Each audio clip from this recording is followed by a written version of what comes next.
Hard mode server, day 1. What is different? Which items should you transfer to season backpack? 100%. And yes, do not forget your logging chainsaw and the drill. Plus, what did change about deviations? And especially, what are super anomalies? And how do you beat them? And finally, the perfect base spot for week 1, and sadly there ain't many. And finally, how soon can you get all your equipment back again? Oh damn, I'm level 23 and fully decked out. I'm actually fully decked out since I'm pretty much level 10 already. Yes, get the full bestie set on again, the soccer outsider. We get all our accessories. Hard mode is so much fun. First, the 100% most important thing joining a hard mode server, or your experience might be ruined. This is simplified or complete tasks. With this simplified task, you're essentially just getting Rift Anchors, Kill Boss, Rift Anchors, Kill Boss, Rift Anchors, that's it. These are your tasks. If you go for the complete, he'll actually make you run down all these quests again in its full length. Now, if you do enjoy that, be my guest. But I could, in a fraction of time, and we're talking actually 4 hours, kill all the bosses, get my complete base set up, and I'm essentially ready for week 2 already, while my base is farming crops, acid, impure water, polluted water, everything, that the jump into week 2 will be giga smooth. Second, what's different in hard mode? And that is all listed in the season info and the scenario features. The main interesting thing is that the following deviations may gain special abilities and change color when acquired: Nutcracker, Digby Boy, Grow Shroom, Extra Dimensional Cat, Butterfly, Festering Gel, and Fetch a Lot Bunny. These can turn into void balance kind of weird deviations. They can turn blue, green, red, other colors. It is beautiful. They look great, and they get different bonuses from that. How do you get them though? That's just randomly in the world. You kill the first boss, get a Festering Gel. It could be a different Festering Gel. Same goes for the Grow Shrooms and all the others that you could pull there. Increased rewards. The Starchrome rewards from completing season golds are increased by 20%. The amount of Starchrome obtained from purifying Cortexes and chaotic Cortexes is increased as well. That's fantastic. What's not so fantastic is that energy and hydration deplete twice as quick.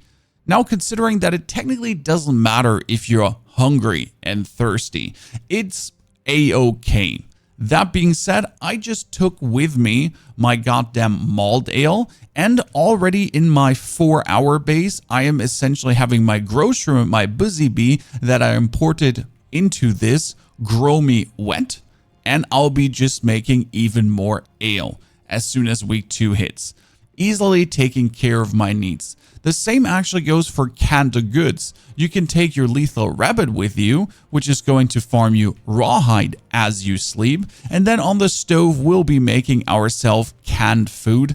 Not yet though, but in week 2. And we'll completely be decked out. And the whole downside of the hard mode scenario of losing your hydration and energy doesn't matter anymore. What's interesting is the super anomalies. You have the super anomaly void and the super anomaly balance. Void deviants start with a shield that grants them immunity to most damage effects, and then super anomaly balance will recover HP over time.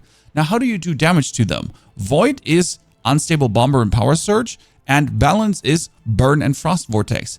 What do you do if you don't have this? Well, that's simple. You go into your cradle, and there you got new cradle overrides. One is called anti-balance sniper rifle. So with a sniper rifle, shoot against balance, or anti-balance pistol, anti-void rifle, anti-void shotgun, which means just take any of these 4 weapons with you as a bonus, and then you can quickly re-equip it to essentially blast away whoever's trying to stop you.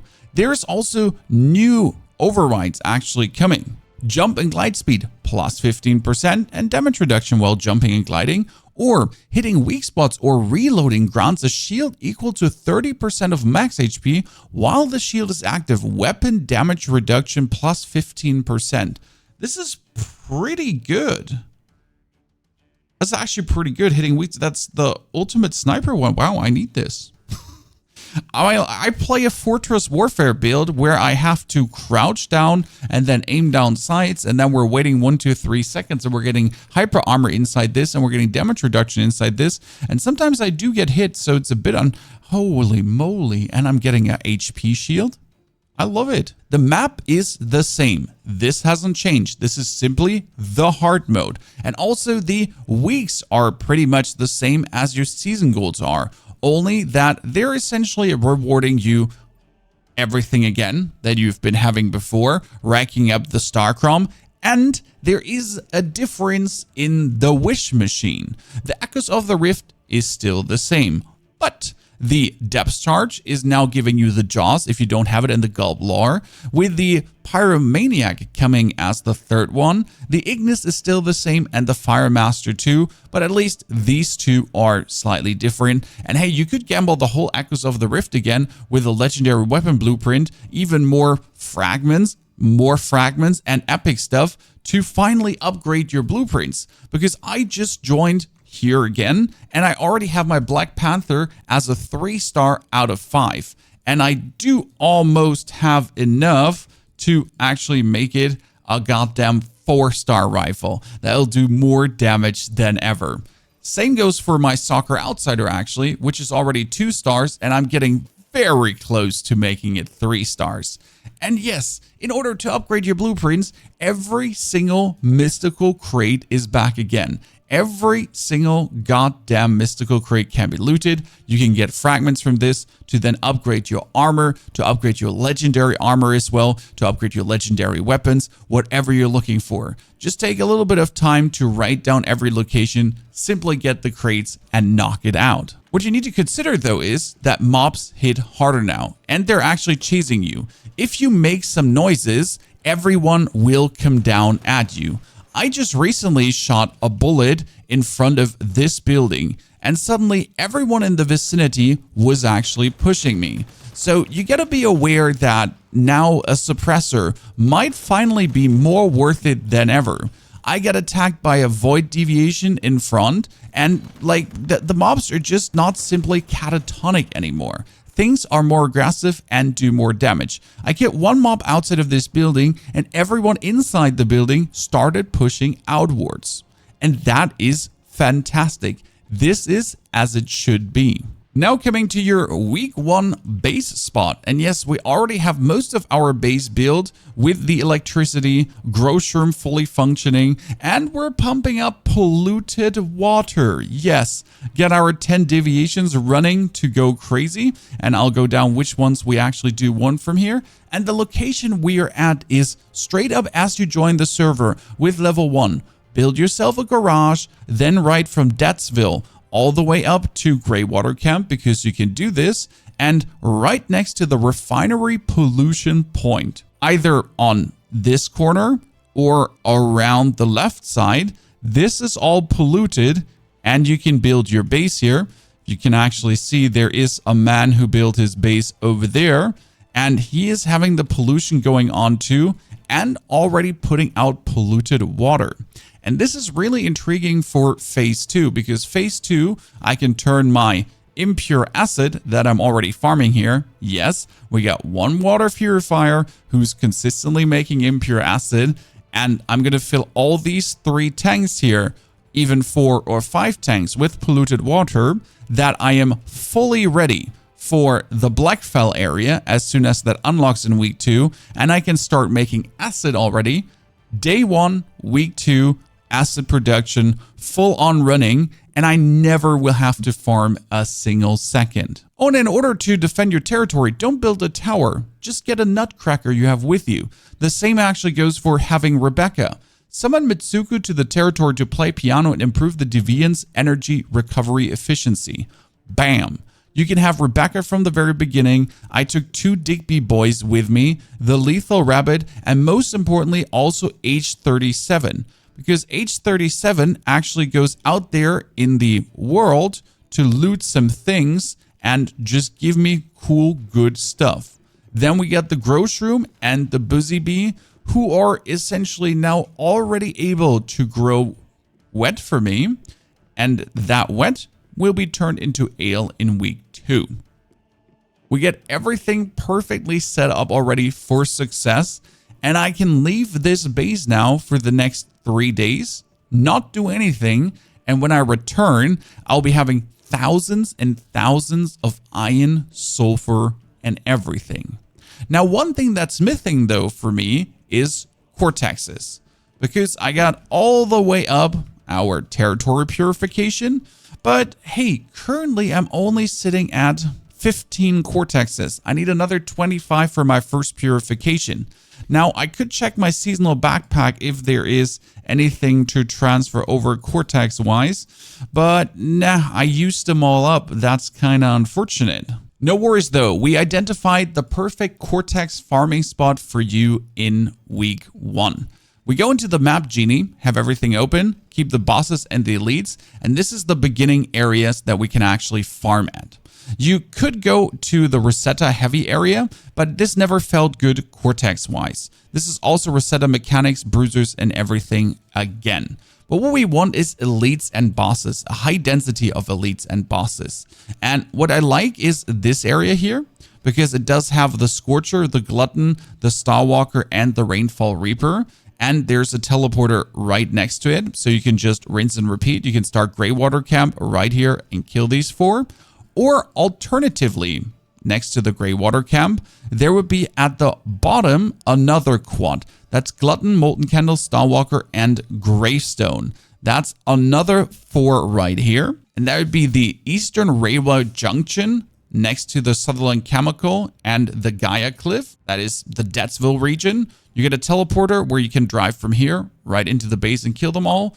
But I would probably recommend you doing this to farm the Cortexes, as we can just really reset the world to here, right in, kill them, reset the world to here. You do this 3 times, you have enough Cortexes for your first purification. Now, on the topic of gear that you should take with you, you can technically take everything, but most of the stuff doesn't make sense. What makes sense is a chainsaw and a drill. The drill literally cuts down the time you need for base building by 10 to 15 hours.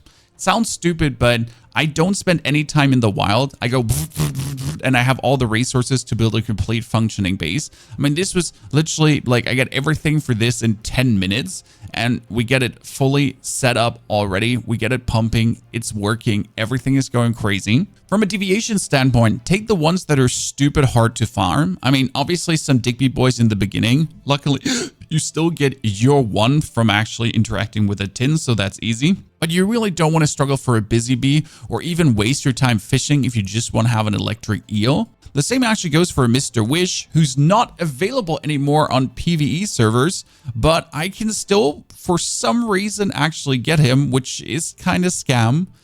So yeah, you can't get him otherwise anymore. It's one of the very last ones I will forever have, but I would never want to farm this ever again. Or take yourself early a Flame Essence, which makes all your furnacing go way faster and save you even more time. Weapons you don't want to take, they're too expensive. I can't even afford this anymore. They're 10,000 points plus, and the armor as well. But who cares about the weapons and armor, as I already have my weapons and armor equipped, and not only my weapons and armor equipped, my mods too. And mods are so important, and especially this one, Reload Rampage. After killing an enemy, refill 2 bullets from reserves. I'm playing sniper right now. I'm never reloading. I'm essentially going through any region, through any stronghold, and I am just blasting them. I mean, right now 5 bullets and 5 bullets. Back to 5 bullets. Back to 5 bullets. Back to 5 bullets. That helps so much as well to just not use any time. And if you're using an AR, don't worry, there's a mod for you too. It's a boot mod, and that boot mod would be in this case called Ruthless Reaper. After getting 2 kills, refill 100% of your mag from your reserves. You'll never struggle again, my friends. You're just going to be absolutely zooming through this brilliance. Before you ask, why did we go for this particular design? It's very simple. If I put a growth lamp right there, it's actually going to shine on this whole area, on all the flower beds straight away, and continuously provide it with the light they need to grow. The same actually goes if I put an irrigation device all the way on top. The irrigation device just rains through everything and would water all the things around, which makes me actually be able to put even more crops down here if I wanted to, and they would be getting rained up from the very toppity-tippity as well. Plus, if you want to, just put some towers on the corners and they would shoot everything around your base. But we do also have that nutcracker who's taking care of our territory and run and gunning down all of these annoying deviants. Now tell me, which weapon combo are you going to go for in this new season? And are you playing hard mode or are you stuck on the normal mode server? I'm currently on the 25 server on EU if you still want to join. And if you're in need of more Once Human tips or want to see actually my week 1 live, how I started this whole base and everything, there are the 2 videos. Enjoy and have a fantastic rest of your day.